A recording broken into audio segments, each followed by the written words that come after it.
In this video, you are going to see how to enable and customize the sidebar in Motorola mobile phones. This option is very useful because it allows you to access your applications and shortcuts much faster than usual.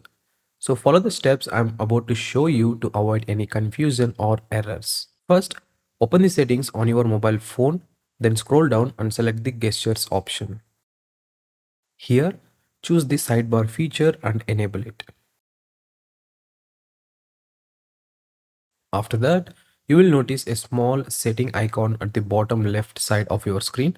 Tap on it to customize your applications, tools, and contacts. You can add or remove any apps in the sidebar just the way you like. You can even access all your applications by tapping all apps after opening the sidebar. And that's it. Now you can access the sidebar anywhere on your mobile just by swiping like this. Once you get used to it, it almost feels like the phone is responding before you even think of the app you need. Don't forget to like and share this video so we can reach more Motorola users like you. Also, subscribe for more tips and tricks along with different gadget and mobile reviews coming up on this channel.